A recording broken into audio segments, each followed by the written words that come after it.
Okay, here we are at chapter 6. Callum Grendrell, the innkeeper at the Cracked Flagon, wasn't altogether happy about his most recent and, in fact, his only guest. The young warrior had arrived late the previous afternoon, seeking a room for a few days. His bay battle horse was bedded down in the inn's small stable. The young man had lugged his weapons and armour up the stairs, along with a saddle roll containing a change of clothes and washing items, and settled into the inn's largest room. As he had entered, the landlord noted the blue fist symbol painted on his white shield. A freelance, he thought. There was only one place in the fief where a man like him might find employment, and that was at Castle Macindow. The new castle lord, Sir Kieran, was recruiting fighting men, Callum knew. His inn had already been visited several times by Kieran's second-in-command, the ill-tempered John Buttle, who was scouring the surrounding countryside in search of men with some skill at arms. He seemed disbelieving when Callum had told him that all his customers were simple farm folk. There were a few yeomen in the area who could put up a decent showing with a pike, but they, like the innkeeper, tended to view recent events at Macindow with the deepest suspicion and stayed well clear of Buttle when he was on his recruiting trips. Callum was glad to maintain their anonymity. There were a lot of questions being asked by the folk who lived in and around Tumbledown Creek, a small village several kilometres from the Cracked Flagon. First, there had been the mysterious business of Lord Siren's illness, then the rumours that the black sorcerer Malcolm had returned from the past to wreak vengeance on Siren's family. Next, word had spread that Ormond, son of the castle lord and temporary commander of Macindow, had escaped into Grimsdale Wood, where he was in league with Malcolm. Escaped, Callum asked himself. Why would a man escape from his own castle? And if he did, why would he join with the sorcerer who was sworn to destroy his family? Then again, why was Kieran looking for fighting men? The castle under Ormond and Siren had maintained a perfectly adequate garrison of professional soldiers, but many of these had been weeded out and sent packing when Kieran took control, and the villagers had seen the quality of men that Kieran had replaced them with. Soldiering was no gentle trade, to be sure, but the men now serving Castle Macindow seemed to be particularly rough, unruly types. Most of them, Callum guessed, were former criminals or brigands? Brigands? I don't know, something like that. Buttle himself was a good example. Surly and ill-tempered, he was also authoritarian and arrogant, demanding the best seat in the house and the finest food, wine, and ale when he visited, then waving the bill away with an airy gesture, telling Cullen to present it at the castle, a good day's ride away. Buttle also had assumed the title of Sir John, an obvious pretense. If he's a knight, Cullen told his wife, I'm the Dowager Duchess of Dundonnery. His wife agreed, but urged him to be cautious. We want nothing to do with those people, she said firmly. We keep ourselves to ourselves, and we don't interfere. Good advice, Cullen thought gloomily, as he set the table for the midday meal. But now, this young freelance was asking about events at the castle. It seemed strange, because he was unlike the type that Buttle had been recruiting. He had paid for his room in advance, and he seemed quite well-mannered, always referring to Callum's wife as Mistress Gelderus, and speaking politely to the few customers who came in contact with him. Not that there had been many of them last night. Word spread quickly in a small community like this, and people assumed that the freelancer's presence would draw Buttle to the inn to recruit him. And most people sought to avoid Sir John whenever possible. Good afternoon, innkeeper. What's on the menu today? The voice coming from so close behind him made him jump nervously. He turned to see the young warrior had entered the room and was standing a metre away, smiling. No menu, I'm afraid, sir, he said, now trying to recover his poise after the nervous start the young man had caused. Just lamb shank braised with winter vegetables and gravy. The young man nodded appreciatively. Sounds excellent, he said, and you'd think there might be some of your good wife's delicious berry pie remaining from last night. I'll set you up a table, sir, he said, hurrying to clear a smaller table closer to the fire, but the young man cheerfully declined. Don't go to any fuss, he said, dropping onto the bench along the main table.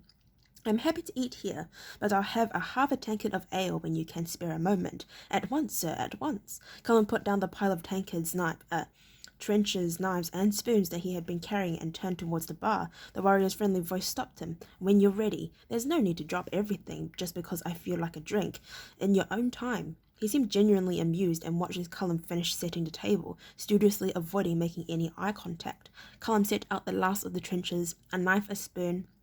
To the right of it, he wiped his hands on his apron. "I'll get you your ale, sir," he said. He hurried behind the bar and began to draw a half-tankard of ale. The young man called after him, "Fine, and one for yourself. Join me." Cullum hesitated.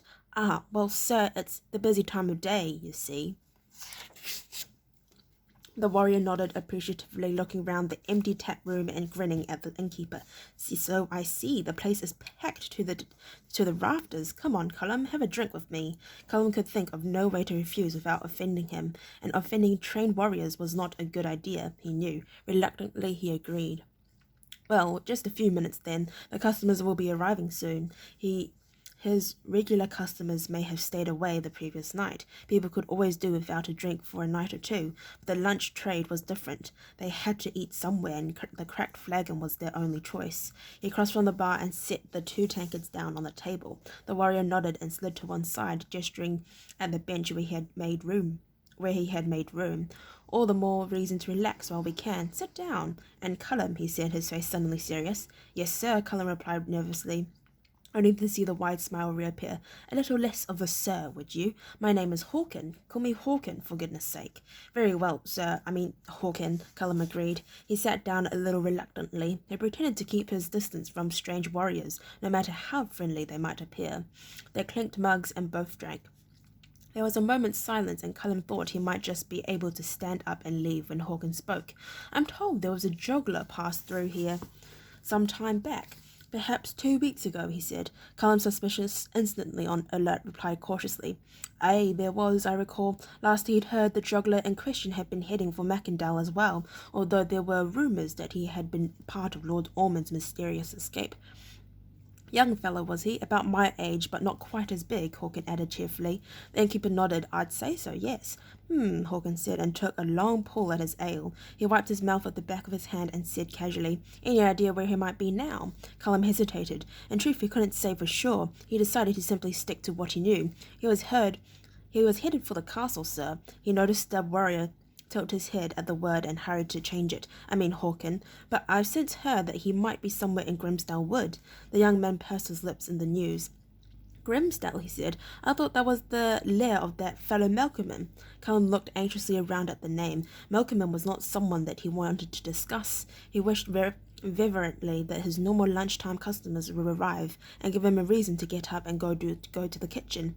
"Please, Hawken, we don't usually discuss that person," he said awkwardly. Hawken nodded his understanding, rubbing his hands over his chin as he considered the innkeeper's words.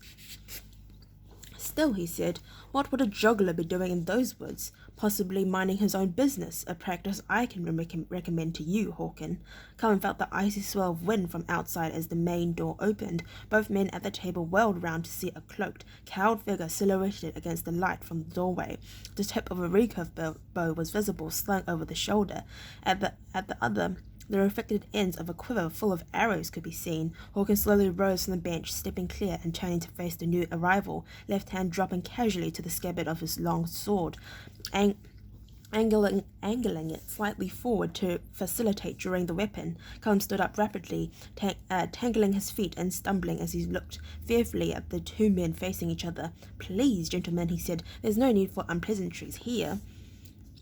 The silence in the room grew unbearable. He was about to add another plea for reason, thinking the damage that would be done to his tap room, when he heard a surprising sound, laughter. It started with the tall swordsman, Hawken. His shoulders began to shake and, in spite of a massive effort to suppress it, a snort of laughter burst from him. It was echoed by the silhouetted figure from whom Cullum now recognized as the juggler, Will Barton, the man they had just been discussing. The 2 men now abandoned their threatening positions and moved towards one another, throwing their arms around each other exuberantly, hands pounding on backs in greeting. Finally, the juggler, the smaller of the 2, pulled away, a wry grimace on his face. Careful, for pity's sake. Stop pounding me with that giant leg of mutton you call a hand. You'll break my spine, you oaf." Hawken recoiled from the other man in mock horror. "Oh, did the big brute of a warrior damage the delicate little juggler?" he asked, assuming a lisping, effeminate voice. The two of them burst into more snorts of laughter. Cullum, totally puzzled, looked at him. The door at the kitchen opened, and his wife, hearing the noise in the tap room, peered through. Her eyes widened as she took in the two armed men, now standing back a little from each other and giggling in a most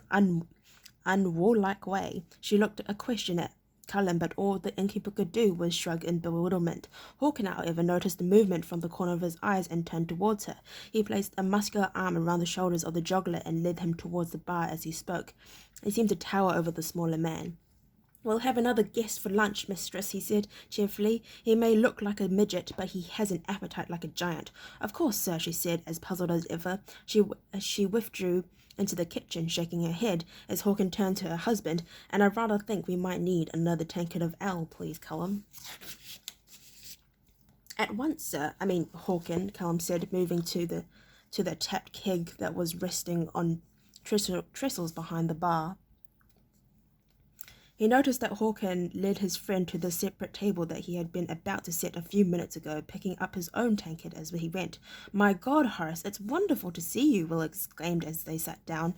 He took a deep pull at the foaming yeasty ale when Cullum brought it and sighed appreciatively. Then he couldn't contain his excitement any longer. "You're just the man I need. What brings you here? And what's all this Hawken nonsense? And since when did you become a freelance? What happened to your oak leaf?" "Careful, Will, mind what you're saying." Hawken held up his hands to stem the flow of questions. He directed a warning look at Will as his old friends queried his name. He glanced meaningfully in the direction of the innkeeper, who was listening keenly, eager to know more about those strange young men and what they were doing in Norgate Fief. Already Cullum felt a stirring of interest. The name Horace and the mention of an oak leaf symbol struck a chord in his memory. Sir Horace, the Oak Leaf Knight, was a legendary figure in Ireland, even a place as remote as Norgate. Of course, the more remote the location, the more garbled and fantastic the legends became. As Cullum had heard tell, Sir Horace had been a youth of 16 when he had defeated the tyrant Morgoth in single combat, slicing the head off the evil lord's shoulders with one mighty stroke of a massive broadsword. Then, in company of the equally legendary ranger Holt, Sir Horace had travelled across the storm-white sea to defeat the raiders from the east and rescue Princess Cassandra and her companion, the apprentice ranger known as Will. Will! The significance of the name suddenly registered with the innkeeper. The juggler's name was Will. Now here he was in a cowl cloak festooned with a recurved bow and a quiver of arrows. He looked more closely and saw the hilt of a heavy sex knife just visible in his waist. No doubt about it, Cullum thought. These cheerful young men were two of Ireland's greatest heroes, trying to look casual. He turned towards the kitchen, eager to share the news with his wife. Horace saw him go and shook his head at Will. "Now see what you've done," he said. "Hawken is my cover name, as I'm supposed to go incognito. That's why I'm wearing a freelance blazon.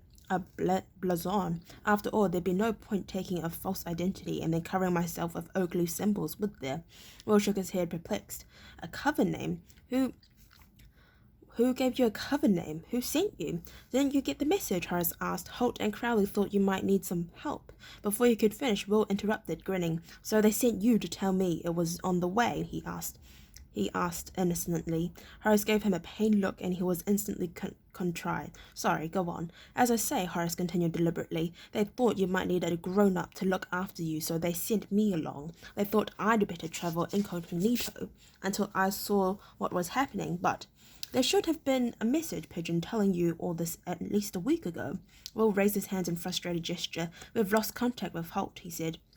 "Things have been a little hectic around here lately, and Alice's pigeon handler had to run for it."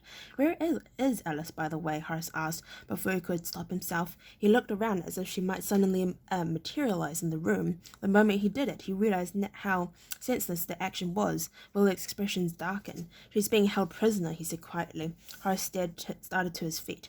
"Held prisoner," he said. "By whom? By Malcolm? Well, let's go and get her. What are we doing wasting time here?" Will put a hand on his arm and drew him back down to his seat again. "Oh my gosh, alrighty."